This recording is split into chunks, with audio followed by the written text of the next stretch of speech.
ช่วงแรกก็บ่ายโมงถึงบ่ายสามช่วงสุดท้ายนี่ก็คือ5 โมงถึง6 โมงและเป็นประจำทุกวันพุธตั้งแต่เวลา4 ทุ่มถึง5 ทุ่ม10 โมงถึง11 โมงพี่น้องท่านฟังทุกคืนวันพุธแล้วก็ทุกวันเสาร์นี่ตั้งแต่เวลา4 โมงถึง6 โมงแมลงยกเว้นวันใดถ้าสถานีติดภารกิจในการถ่ายทอดเขาก็จะไม่ได้ปะกันก็ต้องขอกราบขอบพระคุณพี่น้องท่านผู้ฟังที่ติดตามมาฟังรายการของพระหลวงสว่างตามลำดับมาโดยตลอดและก็ต้องขอสุมาอภัยเครื่องมันจังตัดพี่น้องท่านผู้ฟังเมื่อช่วงบ่าย3 โมงมาจนถึงบ่ายโมงจนถึงบ่าย3 โมงเครื่องมันตัด หมูมันปล่อยใกล้จะจบแล้วก็ต้องขอสุมาอภัยด้วยเครื่องมันเก่ามันใจมันได้หลายปีเป็น10 ปีแล้วก็มันเลยเสื่อมไปผู้เหมือนหน่อยมันตัด ก็ต้องขอสุมาอภัยวันนี้ก็จะได้นำเอา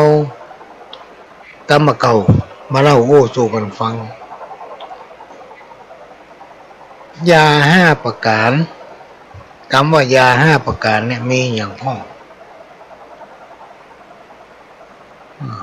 ประการที่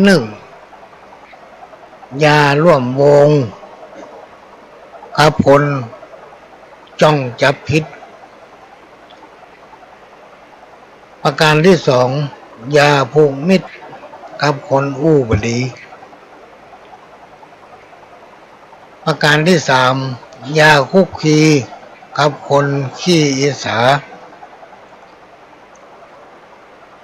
ประการที่4ยาคบหากับคนแรงน้ำใจประการที่5ยาอยู่ใกล้กับคนหั่นแก้ตัวเนี่ยยา5 ประการเนี่ยพี่น้องท่านผู้ฟังมันมีความหมายไปในตัวอยู่ละแปลไปในตัวเป็นต้นว่าข้อ1ยาร่วมวงกับคนจ้องจับผิดถ้าเอาไปร่วมวงกับคนจ้องจับผิดคนอื่นเนี่ยมันก็จะทำเราเสียค่าของความเป็นคนพี่น้องท่านผู้ฟังคนที่จ้องกล้าจะจับผิดคนอื่นโดยเฉพาะตัวเก่าโบราณอาจารย์เพิ่นกล่าวว่ามันไม่ใช่คน มันไม่ใช่คนนะหรือว่าเป็นคนที่มามีพื้นฐานทางด้านการศึกษาเป็นคนที่ไร้ปัญญาเป็นคนที่จิตใจต่ำประกึศไปทางหน้า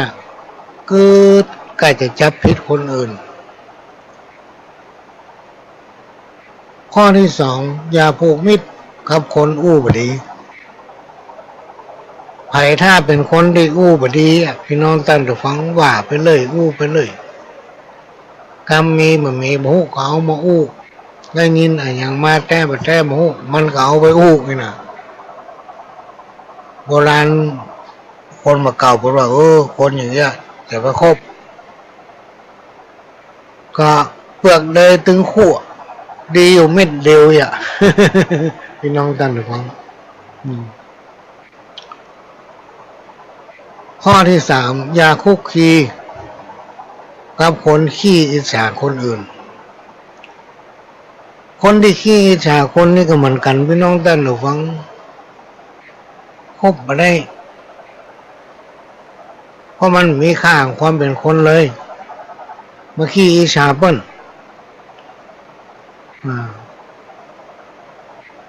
ทำดีก็อิจฉาเปิ้นทำบ่ดีก็อิจฉาเปิ้นหัวเปิ้นล้ำข้อที่4อย่าคบหากับคนที่แรงน้ำใจคนที่แรงน้ำใจนี่สำคัญใหญ่เลยพี่น้องท่านผู้ฟังเข้าใกล้มันได้เพราะเป็นคนที่มีน้ำใจถ้าให้อู้ ตามภาษาชาวบ้านเป็นคนที่ใจดำอ่ะข้อที่ห้าอย่าอยู่ใกล้คนที่หันแก่ตัวเนี่ยถึงห้าข้อเนี่ยครบมาได้เลยถ้าคนไหนปะคนนี้มีพฤติกรรมอย่าห้าประการนี้อย่าไปใกล้มัน อย่าไปใกล้มันต้องคุกคีกับมันปล่อยมันอยู่คนเดียวกรรมเก่า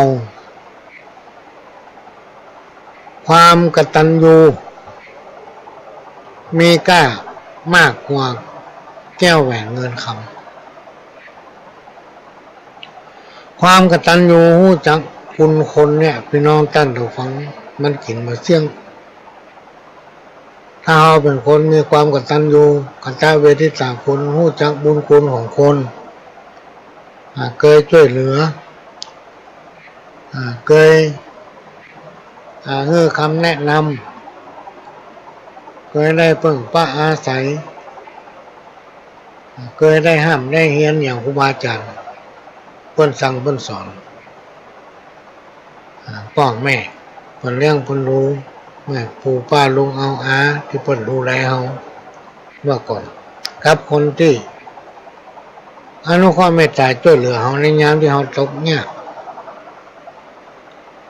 เขาจะต้องตอบแทนเพิ่นพี่น้องท่านผู้ฟังทางใดทางหนึ่งทางใดทางหนึ่งก็ได้ชื่อว่าเป็นคนที่มีความกตัญญูกตเวทิตาคุณ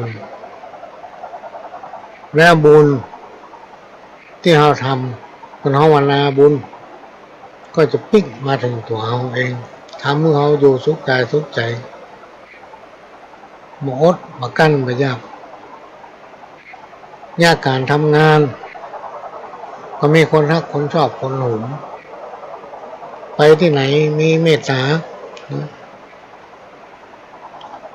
ลูกเต้าเหล่าหลานมูถ้อยฟังกรรม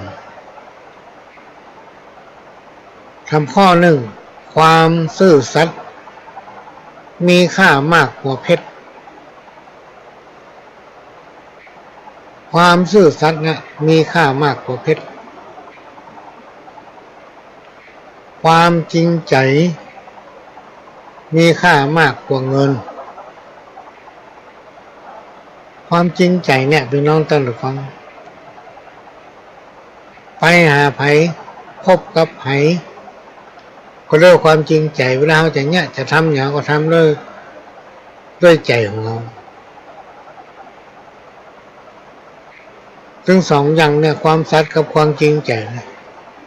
มันติดตัวเขาไปอยู่ตลอดไปที่ไหนเพิ่นชอบเพิ่นมีเมตตาบ่มีคนจังและถ้าคบกับไผก็คบไปจนตายคนจะดีมันตึงดีตั้งแต่ผ้าอ้อมปอกเชื้อมันจะวอกผมเต็มหูผมงอกเต็มหัวมันก็วอกอันนี้เป็นกรรมของคนตะก้อนพี่น้องท่านฟังเพิ่นว่าสืบตามกันมาก็เอามาอู้เพื่อฟังคนจะดีมันดีตั้งแต่พระอ้อมปอกตั้งแต่เกิดมาหู้กำพล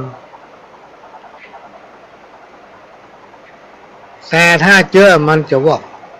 ผมงอกเต็มหัวมันก็วอก เขามาตองผมมีแต่เนอะพี่น้องท่านส่วนฟังมีแต่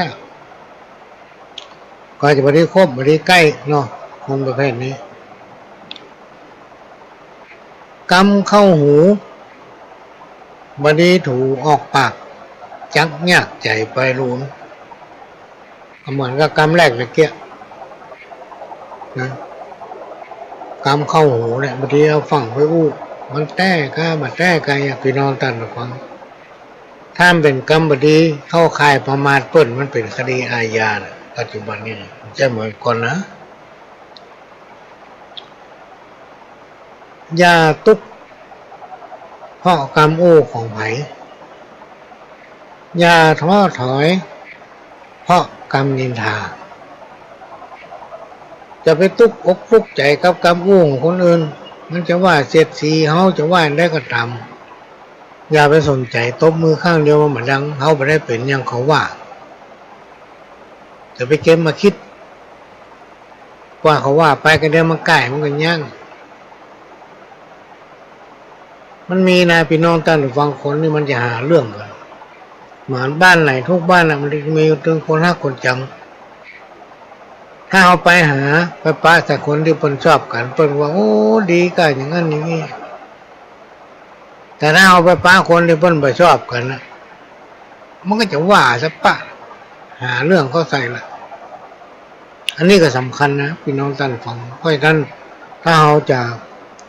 คบคนต้องดูหน้าต้องดูถึงพฤติกรรมต้องดูถึงการปฏิบัติอย่าท้อถอย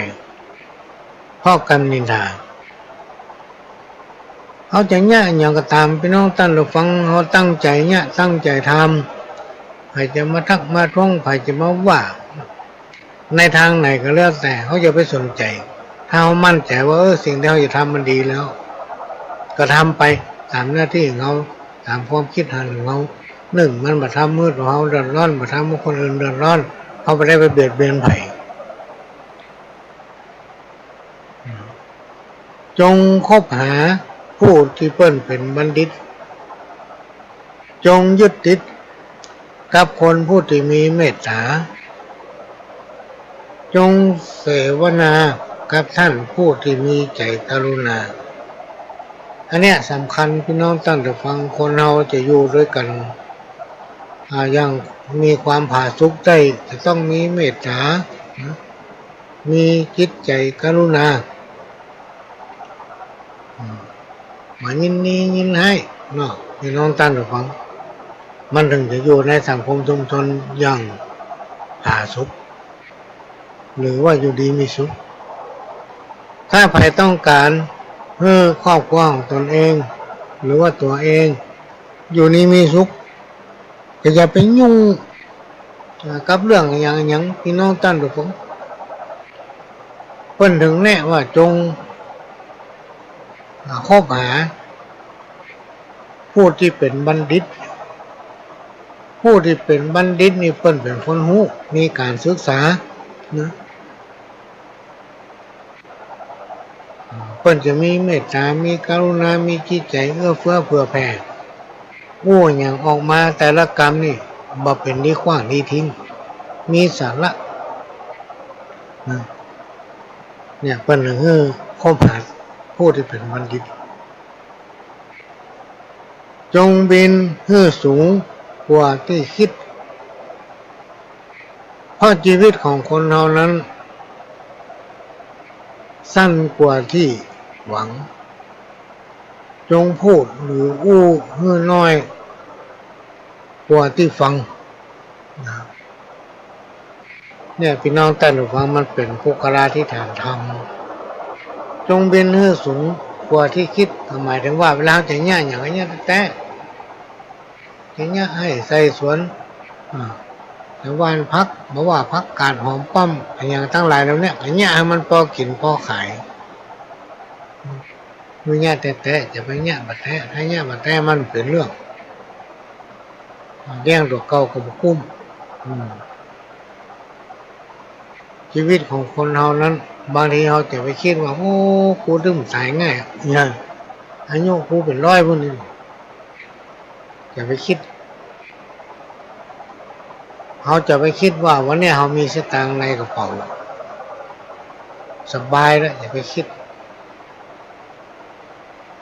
ของมันมีควันกำเนิดหมดละ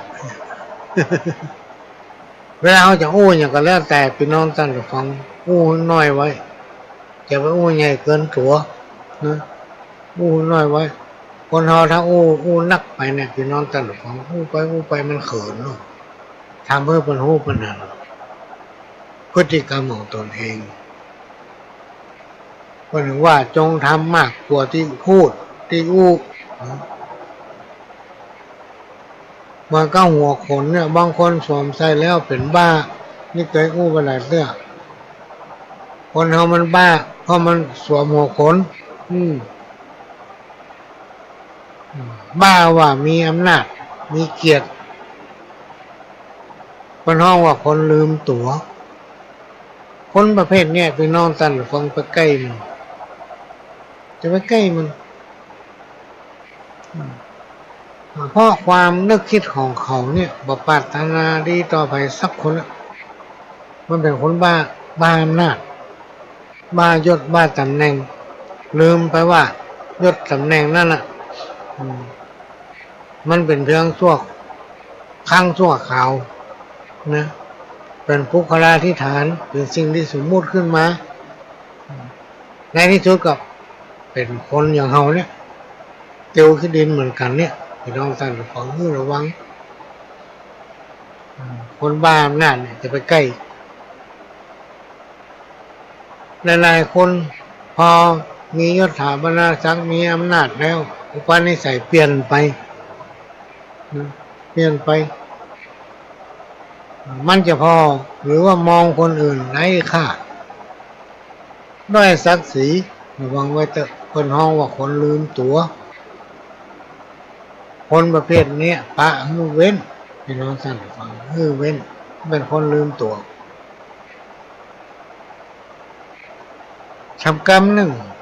อย่ายึดติดหรือคบหากับคนที่ไร้ความคิดคนที่ไร้ความคิดเนี่ยพี่น้องท่านฟังมันเป็นตัวเก่าเอาเพิ่นว่า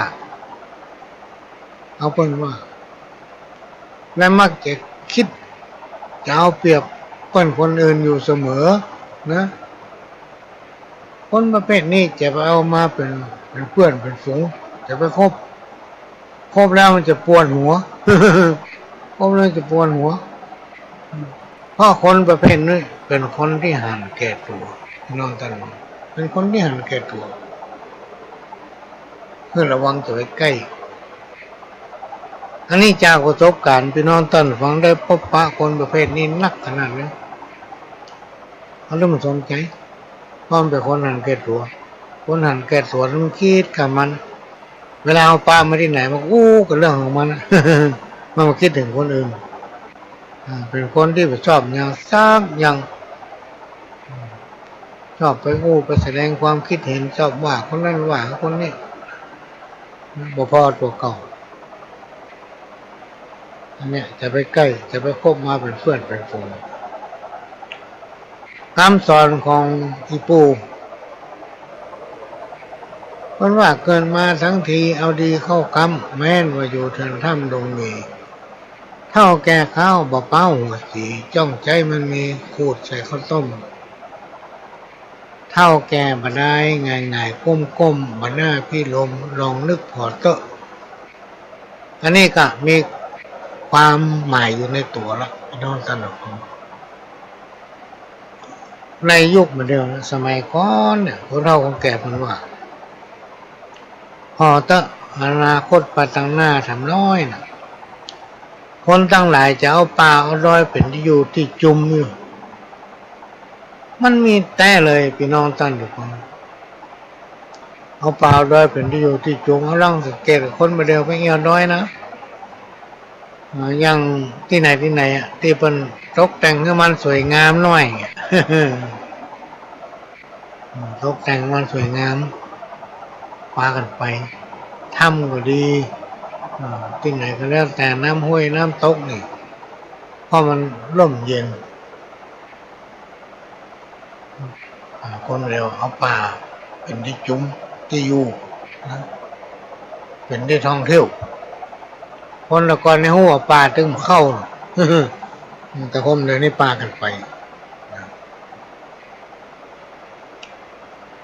กรรมกรทำกรรมหนึ่งไข้เย็นเพื่ออาบน้ำวังหินกันไข้เพื่อมีทรัพย์สินเพื่อมันไปกะกันไข้ขึ้นสวรรค์ชั้นฟ้าเพื่อมันกินมันตาน้องท่านไข้ให้เย็นอาบน้ำวังหินใครให้มีทรัพย์มีสินให้มันไปก้าก็เนี่ยการทำงานล่ะพี่น้องท่านของก็เนี่ยการทำงานอันไหนที่ไม่จะได้มาซึ่งแก้วแหวนเงินคำทำอันนั้น มันกินมันทานพี่น้องท่านผู้ฟังทำบุญไปเถอะมันบ่สลายจะได้สบายในวันข้างหน้าอันนี้มันมีแต่ลองทำพอลองนำปฏิบัติพอเนอะนำปฏิบัติพออันนี้ก็มาเล่ามาอู้ฟังกรรมเก่าทำกรรมหนึ่งกรรมบอกควรจำป้อยเอามากู้จ่าฟู่ตั้งเป็นดีลำคาญแท้ทักรักเหียก็จักเป็นคนหน้าฮักจักเป็นผู้ที่มีจิตใจงามอันนี้ก็มีคำแปลไปในตัวละกำอูนักปราชญ์เหมือนดาบสองคมกำอูคนง่าวเหมือนงมเข็มในน้ำคือไร้สาระต้องกันข้ามกับกำอูเปิ้นคนหูมันสามารถโน้มน้าวจิตใจคนฟังแล้วได้สาระเปิ้นคนหูเปิ้นอูมีหลักและเป็นคติสอนใจคนเงาอู้ไปเลย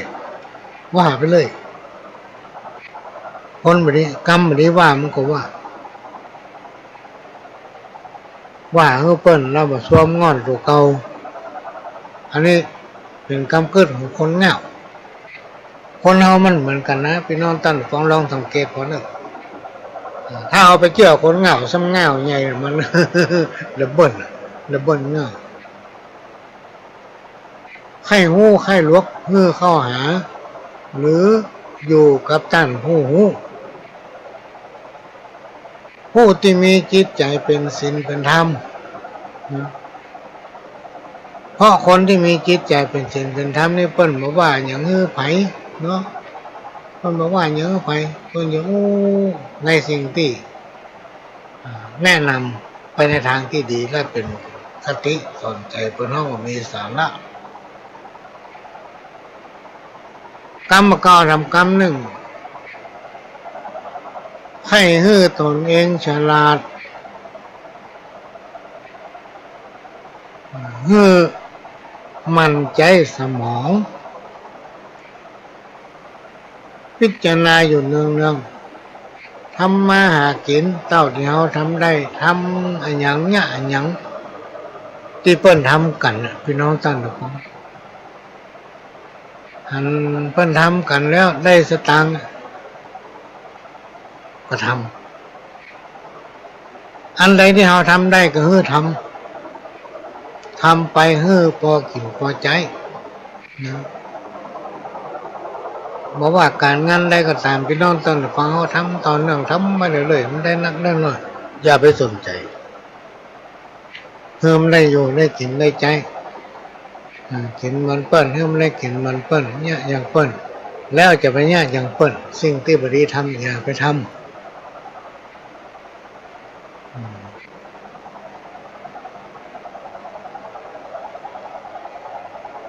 กรรมหนึ่งเมินตากว้างพอหูทางไก่มีความหมายว่า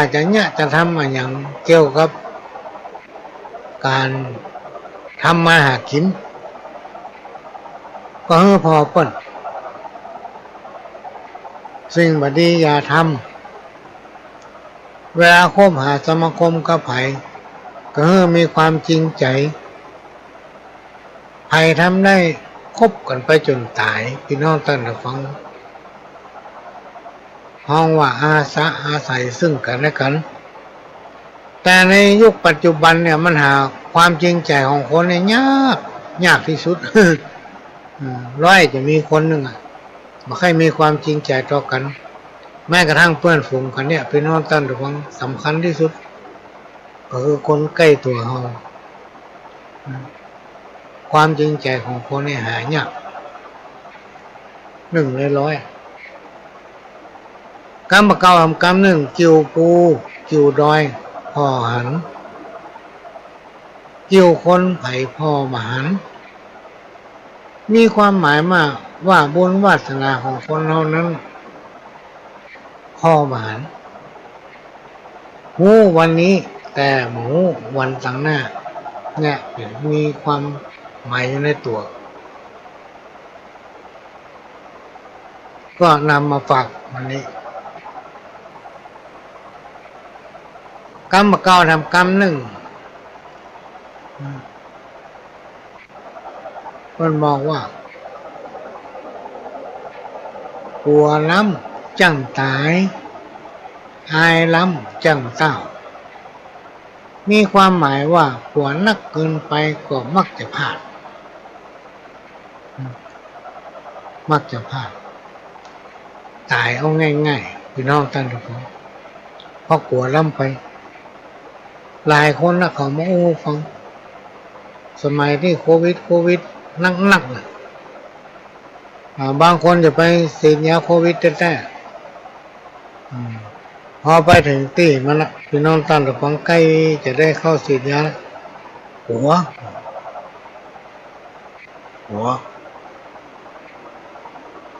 ช็อกตายไปอย่างนี้เนี่ยเพราะว่ากลัวล้ำจังตายอายล้ำจังเต้าหัวนักเกินไปก็ไม่ดีทำกรรมหนึ่งจิตใจของคนมนุษย์เรามันเหมือนกันห้อยอยู่ที่เดียวกันนะมันเหมือนกันความนึกคิดอย่างต่างๆเนี่ยหลายคนก็หลายจิตหลายใจหลายคนก็หลายความคิด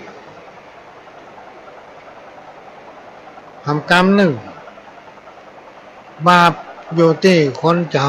ำกรรมอยู่ที่คนท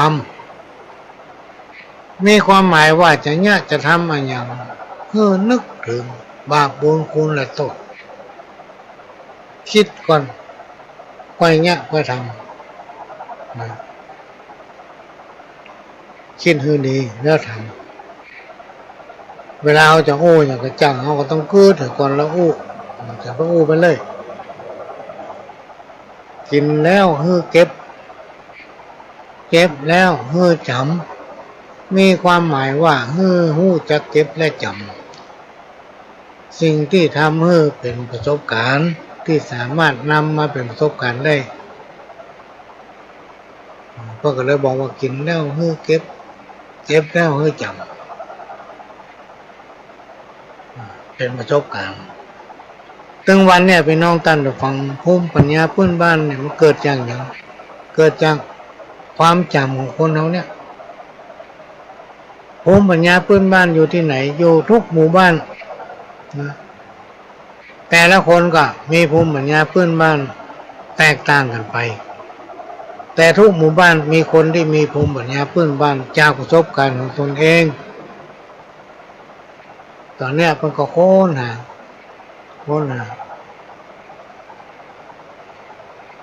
มาหลวงก้านมาหลายหมายถึงความ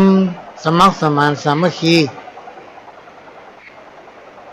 ครูบาอาจารย์เพิ่งกล่าวว่าความสมัครสมานสามัคคีคือพลังอันยิ่งใหญ่อุปมาเหมือน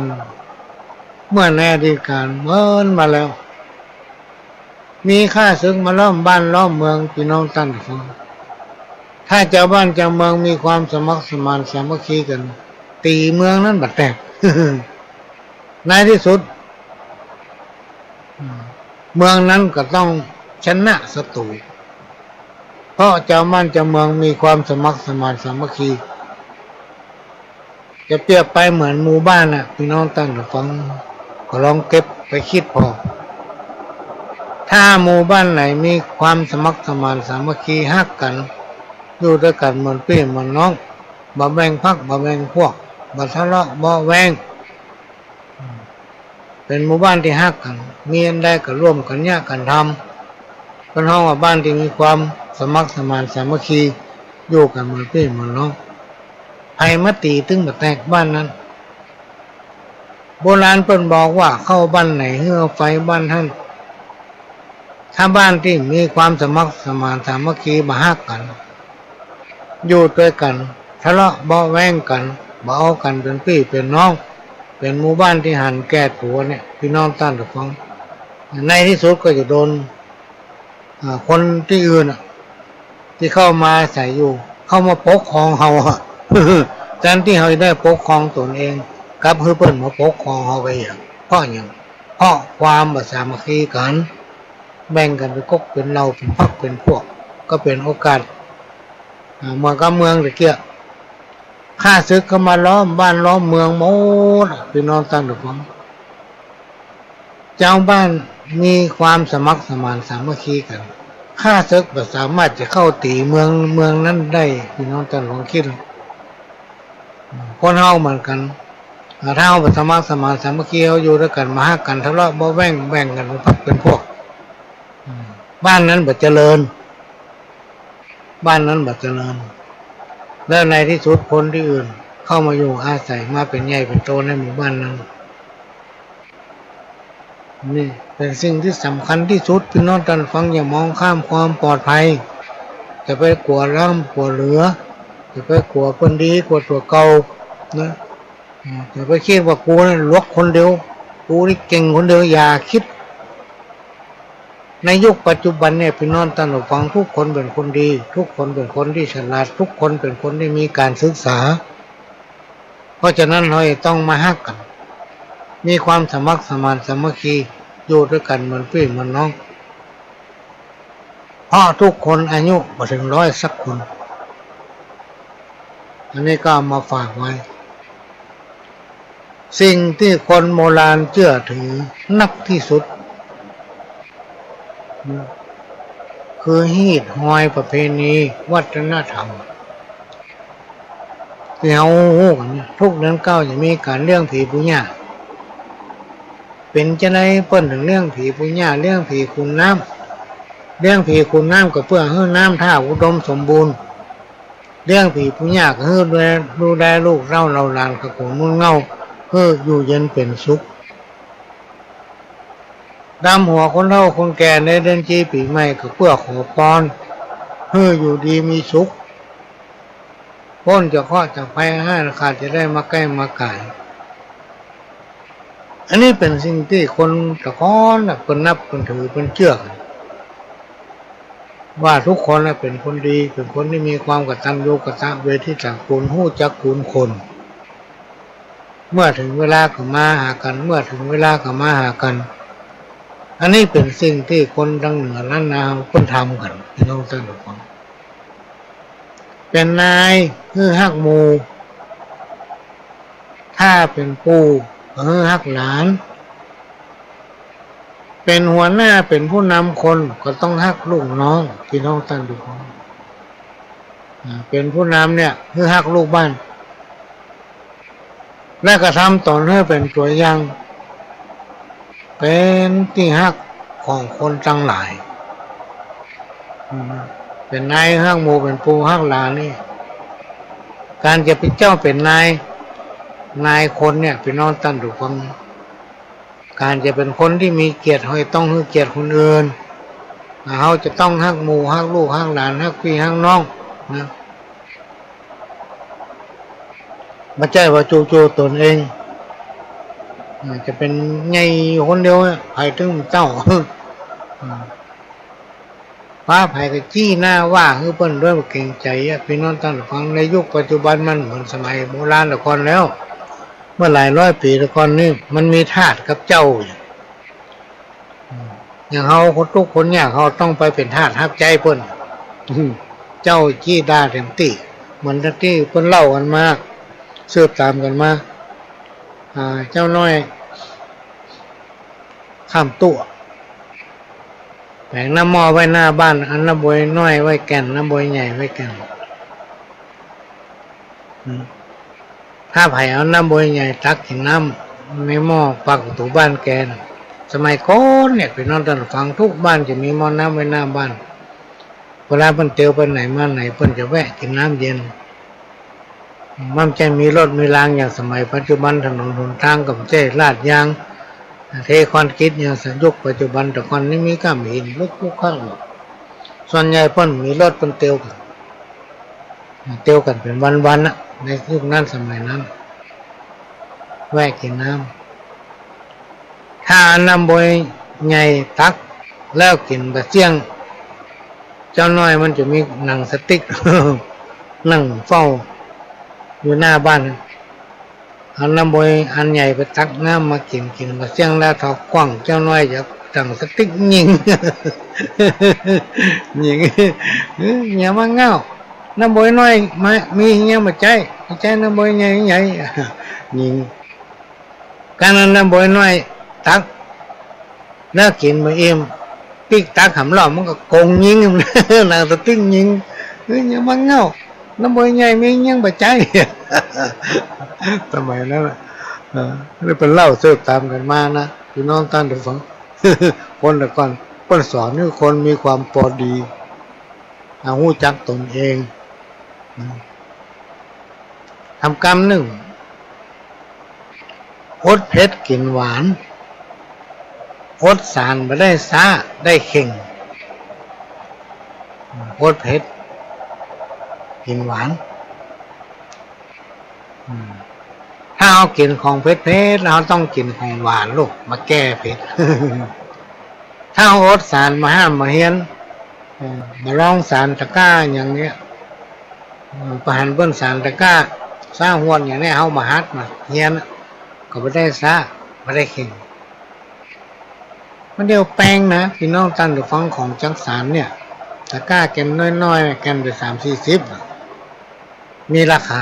จะเหมือนสมัยก่อนกล้วยสลากนี่หน้าไปกินกล้วยสลากโอ้ยผลซ่อหาคนสารกับเข่งคนห้องว่าอย่างเข่งตีนจ้างเพื่อก็ซ่อหา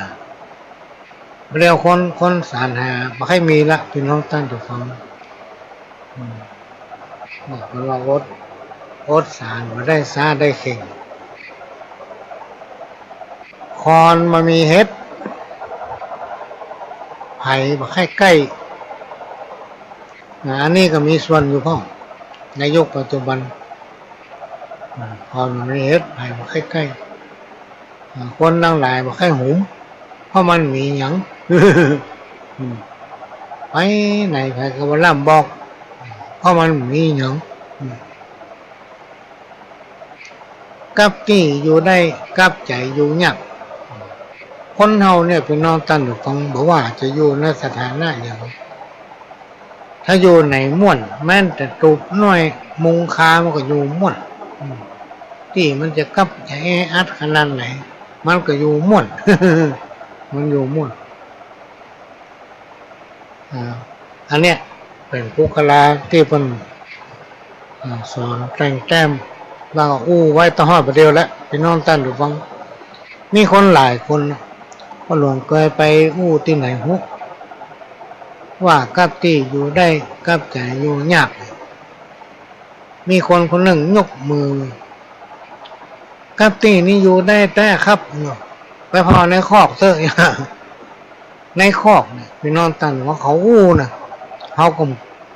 บอกเคยไปอยู่ไปนอนแต่เคยเข้าไปกะไปเป็นวิทยากรบรรยายเพื่อนักโทษหลายเตื้อแต่เขามาได้ไปหันที่นอนเขาว่านอนไงมาได้ว่าต้องนอนสแกงท่านลุกไปห้องน้ำนี่นะวิ่งมาไม่ได้นอนละ มันมีที่นอนละไอ้โลแต่แต้มมันเนอะหลายคนก็บอกว่าโอ้เสื้อผ้ามันต้องซักถึงเวลาเรื่องมาเฮ้อเปลี่ยนผ้าห่มผ้าอย่างถ้ามันหมองมันข้ามเดือนผมก็มาเปลี่ยนเฮ้ออีกเนาะหลายคนก็มาโอ้ว่าโอ้นอนเนี่ยนอนสแกงอาจจะเป็นกุศโลบายที่ไปสอนให้คนหู้เนาะแต่คนก็เข้าไปติ๊กๆ คนเข้าไปติ๊กๆคนติดล่ำโดยมีลูกหลานญาตินักอันนี้ถ้าจะมีแต่นะเฮ้ยคนที่เป็นล่ำเป็นรวยนะเป็นมั่งมุนเป็นเจ้าได้เขาของสมบัติที่ให้ที่นาที่สอนก็นักนี่เนาะเงินทองก็มีเป็นหลายๆล้านเนี่ยลูกหลานถ้าจะหลายแต่เนอะอย่างเฮานี่พอมีอย่างค่อยมี หนังแห้งมาเกยปองมีความหมายว่าตุกมาเมินแล้วตุกขนาดนะปองได้ดิบได้ดีก็ลืมตัวละ ลืมตัวลืมว่าตัวเคยตุกป่านพอดูถูกคนตุกไปทำเนี่ยมีหลายคนนะพี่น้องตั้งฟังของโอ้โหฟังบางทีเขาว่าโอ้คนนั้นคนนี้เป็นจัดดีเป็นมีเมตตานี่อันนี้มีหลายคนเถียงมันดูถูกคนตุกจะตายนั่นเนี่ยอันกายเนาะเขาผมเคยได้ยินเป็นว่าอันสักเตือนนะโอ้เชื่อมันดูถูกคนตุกหน้าเขาใครชอบเนี่ยมีคนเถียงนั่นแห้งบอกเคยปองมีความหมายว่าตุกมาหมดแล้วได้ดีไม่ดีแล้วลืมตัวที่จริงคนที่เคยตุกมาเหมือนเนี่ยพี่น้องท่านฟังพอได้ดีแล้วเพิ่นจะใจประสบการณ์ที่ผ่านมาความทุกข์ความยากอย่างนี้มาเฮียนหูนะมาเฮียนหูโอ้กูเคยทุกข์เคยยากนะเพราะฉะนั้นจิตใจก็จะมีความเอื้ออาทรนักขึ้นพอเฮาขึ้นฮอดว่าเฮาทุกข์เหมือนบุญหลวงไปหันหลายที่หลายพื้นที่หลายคนตึงมีความทุกข์ยากแล้วมีภัยไปหันมันมีภัยให้การช่วยเหลือคือการช่วยเหลือคนเนี่ยพี่น้องตั้งแต่ฟัง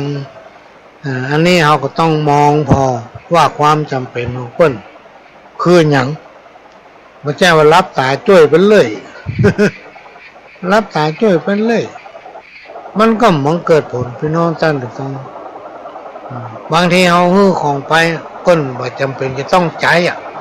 นะเพิ่นบ่จำเป็นที่ต้องใจเขาอู้จ่าอู้ง่ายๆเอาตัวเขาได้เป็นหลักตัวเขาเป็นหลักเนาะพ่อหลวงเนี่ยพ่อหลวงหนึ่งบ่ชอบกินอาหารไทยสองบ่ชอบกินก๋วยเตี๋ยวมาหม่งมาม่าไม่เขาเคยกินเตื้อนี่พี่น้องกันเขาแล้วเอามาฮื้อเขาเขาเคยกินเขาชอบกินเขาต้องดูความจำเป็นของเพิ่นต้องไปดูว่าเพิ่นมีความจำเป็นจะได้เพิ่นต้องการอันหยังที่เพิ่นต้องการแล้วช่วยไปน่ามันเกิดประโยชน์ถ้าเอาสิ่งที่เพิ่นมีความจำเป็นที่ต้องใจเพิ่นมาต้องการเนี่ยมันก็ไล่ประโยชน์พี่น้องท่านฟังเพราะนั้นการจะช่วยคนต้องหาเหตุมันจะมีเหตุมีผลว่าเพิ่นมีความจำเป็นที่ต้องใจอย่างเพิ่นต้องการสตางค์ไปเอาไปเนี่ยอย่างถ้ามันเอาไปกินเหล้าซื้อกินเหล้าเล่นกามันนั้นนั่นต้องหื้อแต่ถ้าไม่เอาไปแจ้งอย่างที่มีประโยชน์จะไปซื้อยุกซื้อยาเป็นกระลดกาลังไปหั่นไปนี่เนี่ยอันเนี้ยพี่น้องท่านฟังนี่ควรจะช่วยเพิ่นเจ็บเพิ่นเป็นเพิ่นมีกินอันนี้ควรเอาข้าวสารกะอาหารแห้งกะอย่างได้ไปหื้อพ่อเพิ่นสบายไปได้ไปฮี่ไปหาอย่างเป็นอะไรบ่ก็จะกินอันนั้นเนี่ยอันนี้สมควรอยู่ต้องดูที่ความจำเป็นจะกินก็กลัวผานจะทานก็กลัวเสี่ยงจะกินก็กลัวผานจะทานกลัวเสี่ยงนี่มีความหมายว่าเป็นคนตันนีมายอมใจมีบ่ได้มายอมใจมันก็ว่ามีตำหาไว้บนหิ้งมีสตางค์เอาไว้ให้มันกู้ หวังจะได้เอาขี้ดอกมากินเมื่อยามแก่ยามเฒ่าโอ้พี่น้องท่านฟังหลายคนที่มีความคิดอย่างเงี้ยเพื่อนของพ่อหลวงเนี่ยหลายคนมีสตางค์เอาให้มันกู้นะเอาให้มันกู้หวังจะเอาขี้ดอกมากินมาใจโดนคนที่กู้เบี้ยวมายอมจ่ายเดือดร้อนเขาว่าโอ้นี่เป็นเรื่องของตัวละเอาไปให้เพิ่นโลมีสตางค์เอาไปให้เพิ่นกู้มีตำหาก็ไว้บนหิ้งเนี่ยบ่เอามาใจอันนี้สำคัญนะพี่น้องท่านผู้ฟังสำคัญที่สุดนะ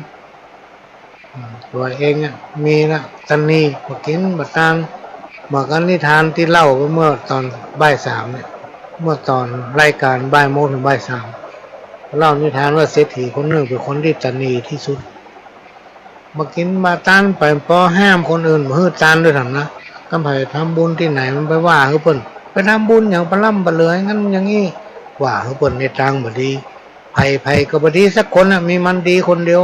พอมันตายไปเศรษฐีคนนี้ไปกลายเป็นเปรตจิตวิญญาณล่องลอยไปเลยไปเป็นเปรตอยู่พุ่นกลางทะเลทรายพุ่น นับตั้งแต่มันตายไปนะเป็นหลาย10 ปีนะมันไม่ได้กินอหยังเพราะมันเป็นเปรตปากมันต้องหูเข็มเนี่ยโอ้ตุกขเวทนาเพราะมันบ่กินมาตานเวลาไผ่จะตานมันก็ไปว่าเขาเปิ่นไปตานมันแย่หยังปันล่ำปันเรือตานเนื้อเขาแย่หยังเนาะอันนี้เป็นบาปเป็นกรรมเนอะพี่น้องท่านฟังตายไปได้เกิดไปได้งอกนะไปห้ามกินห้ามตานตัวนี้ตายไปได้เกิดไม่งอกเศรษฐีคนนี้อย่างเดียวกัน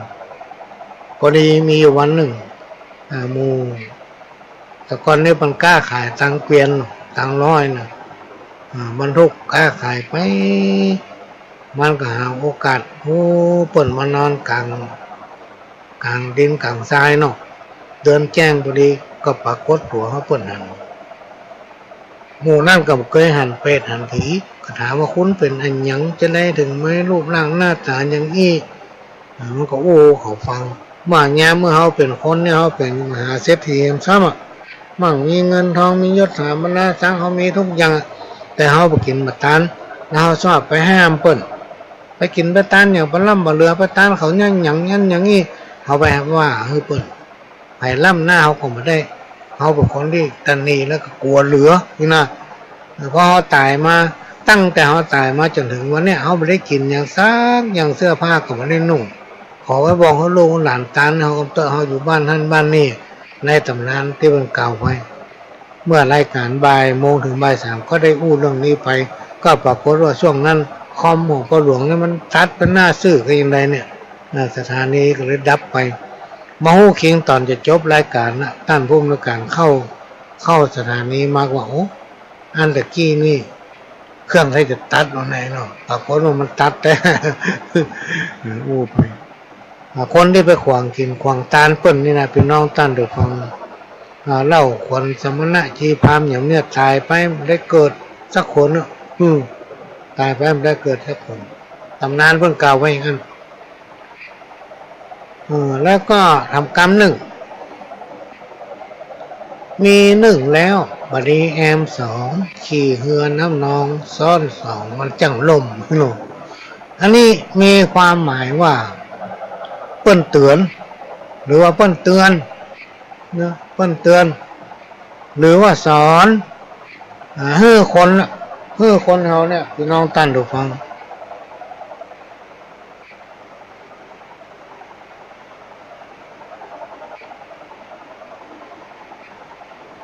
เปิ้นสอนให้คนเราเป็นคนที่มีความจริงใจมีความซื่อสัตย์ต่อครอบครัวคือฮักเดียวใจเดียวถือว่ามีหนึ่งแล้วบัดนี้แอมสองขี่น้ำนองซ้อนสองมันจังล่มถือว่าเป็นคนที่มีศีลมีธรรมคนที่มีฮักเดียวใจเดียวนะมันนอกใจซึ่งกันและกันนี่นะคำโบราณเพิ่นว่าผัวนอกใจเมียนอกใจผัวมีเจ้าแหวนเงินคำของตะม่อนดอยนี่ก็มดลึ่งตึงบัดเหลือคำโบราณเพิ่นว่าไว้มันมีคนหนึ่งลูกพี่น้องตั้นดูฟังโทรมามันได้ก็ให้เฮาฟัง โทรมามันได้ก็ให้เฮาฟังโอ้ยังได้ล่ำเลยแม่แฟนอีแม่นะกำไปมีกิ๊กอีโล แฟนมีกิ๊กก็โทรมาติ๊กเฮากับจังยังได้แม่กับตั้นเข้าขออีกอะมันเป็นเจ้ากรรมเจ้าเวรเลยอันอย่างไรที่หายเขียนชื่อผัวเฮาเขียนชื่อกิ๊กมันอะใส่ลงไปหั่นญาติน้ำเพื่อมันเหี้ยญาติอันเดียวมันโอ้ทำเหมือนปิ๊กโทรมาโอ้ดีแต่เราเฮ้ยมันถึงบักใกล้มาถามหากำแล้วนี่ก็มีฟังได้บดีเอาเผาไม่บดีกินมีความหมายว่ากระทำสิ่งใดก็ตามถ้าฟังหรือว่ารีบร้อนเกินไปพี่น้องตั้งใจฟังจะทำสิ่งที่ได้มาทำมันเป็นว่าได้มาโดยบดีทำอย่างถ้าฟังล้ำไปนะจะได้มาโดยบดีต้องเสียเวลาทำใหม่กรรมเก่าทำกรรมหนึ่งเปิ้นมาถามจะไปอู้หรือพูด จะไปโอ้หรือพูดเปิ้นเปล่าปล่อยไปหมายความว่าฮู้กาลเทศะควรทำหรือบ่ควรทำเขาต้องรู้จักกาลเทศะพี่น้องท่านฟังบางอย่างนี่มันกะจับแล้วลูกอ๋อเขาอยู่กัน6 คนเขาเจิญเพิ่นมา6 คนเป็น12มาเข้าตะอันแข่งอันนั้นอย่างนี้อันนี้เพิ่นกะจับถ้าเอาไปไม่เป็นส่วนเกินล่ะ